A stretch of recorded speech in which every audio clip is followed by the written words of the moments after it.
नमस्कार, हम हैं कुलदीप तिवारी और आप देख रहे हैं एक्सपोज न्यूज़। 3 दिनों से छिड़ा रूस और यूक्रेन युद्ध के लिए सबक है। हम बात करते हैं रूस और यूक्रेन के ताज़ा हालातों के बारे में। रूस की सेना यूक्रेन पर हमलों की रफ्तार तेज करते हुए जल्द ही कीव पर हमला कर सकती है। पिछले 3 दिनों से रूसी सेना ने यूक्रेन पर चारों तरफ से हमला कर उसकी सेना को पीछे हटने पर मजबूर किया है। हालांकि राजधानी कीव अभी तक रूसी सेना के कब्जे से दूर रही थी। अब खुद यूक्रेन के राष्ट्रपति वोलोडिमिर ज़ेलेंस्की ने चिंता जताई है कि कीव पर रूसी सेना के कब्जे का खतरा मंडरा रहा है। उन्होंने कहा है कि आज की रात हमारे लिए सबसे कठिन होने वाली है, लेकिन हमें खड़े रहना होगा। बताया गया है कि ज़ेलेंस्की को अमेरिका की तरफ से यूक्रेन छोड़ने का प्रस्ताव भी मिला था, लेकिन उन्होंने इसे ठुकरा दिया। वहीं यूक्रेन के राष्ट्रपति वोलोडिमिर ज़ेलेंस्की ने कहा कि यूक्रेन को अपने साथियों से हथियार मिलने जारी हैं। उन्होंने कहा कि अभी मेरी बात फ्रांस के राष्ट्रपति इमैनुएल मैक्रों से हुई। उन्होंने आश्वासन दिया है कि हथियार रास्ते में हैं, हमें अपने दोस्तों से मदद मिल रही है, युद्ध विरोधी गठबंधन काम कर रहा है। यूक्रेन की तरफ से दावा किया गया है कि रूसी सेना कीव में तेजी से आगे बढ़ने के लिए अब रिहायशी इमारतों पर मिसाइलों से हमला कर रही है।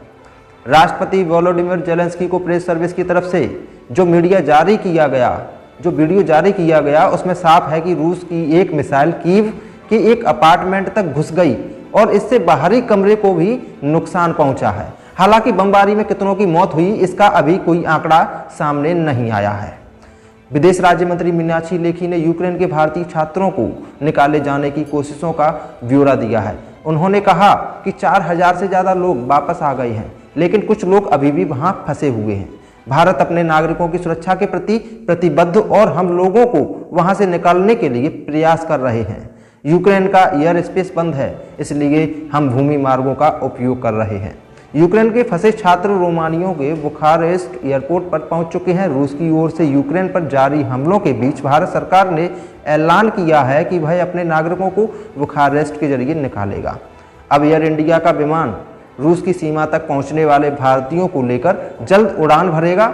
यूक्रेन में फंसे छात्र रोमानिया के बुखारेस्ट एयरपोर्ट पर पहुंच चुके। रक्षा मंत्री राजनाथ सिंह ने यूक्रेन में फंसे भारतीय छात्रों को देश में लाने के लिए सरकार की प्राथमिकता बताया है। उन्होंने कहा है कि यूक्रेन में फंसे लोगों को भारत सरकार अपने खर्चे पर लेकर आएगी। वहां से कई लोग आ भी चुके हैं। हमारे विदेश मंत्री एस जयशंकर ने यूक्रेन के विदेश मंत्री से बात भी की है। उन्होंने यह सुरक्षित लाने की व्यवस्था चल रही है। हम चाहते हैं कि हालात असामान्य हों। यूक्रेन की राजधानी कीव में रूसी सेना काफ़ी अंदर तक घुस चुकी है। इस बीच एक रिपोर्ट में बताया गया है कि दोनों सेनाओं की जंग कीव की सड़कों तक पहुंच गई है। अब यूक्रेनी अधिकारी लोगों से अपील कर रहे हैं कि वे सड़कों पर ना निकलें और घरों में ही रहें। नागरिकों से खिड़की या बालकनी पर आने के लिए भी मना किया गया है, ताकि वे मलबे या गोली की चपेट में आने से बचें। भारत में जर्मन राजदूत वाल्टर ने लिंडन से यूक्रेन संकट को लेकर रूस पर हमला बोला है। उन्होंने कहा है कि पुतिन का युद्ध है, यह शर्म की बात है। ऐसा हो रहा है, हम आर्थिक प्रतिद्वंद्वियों को साथ प्रतिक्रिया देंगे। हम दूसरे देश पर कब्जे की अनुमति नहीं दे सकते। हम ऐसा अंतर्राष्ट्रीय समुदाय चाहते हैं जो अंतर्राष्ट्रीय कानूनों पर आधारित हो।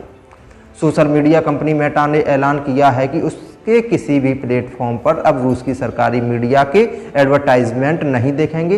कंपनी की सुरक्षा नीति के प्रमुख नैथानिएल ग्लेसियर ने कहा कि हमने रूस के बाकी मीडिया समूहों को चिन्हित करना भी शुरू कर दिया है। यह बदलाव पूरे हफ्ते रहेंगे। यूक्रेन के राष्ट्रपति वोलोदिमिर ज़ेलेंस्की की अमेरिकी सरकार ने राजधानी कीव से निकलने को कहा था, लेकिन ज़ेलेंस्की ने इससे इनकार कर दिया। अमेरिका के खुफिया विभाग के एक वरिष्ठ अधिकारी ने बताया कि यूक्रेन राष्ट्रपति ने कहा, यहाँ युद्ध चल रहा है, मुझे गोला बारूद चाहिए, यात्रा नहीं। इसे लेकर अमेरिकी अधिकारी ने ज़ेलेंस्की को जोशीला व्यक्ति बताया।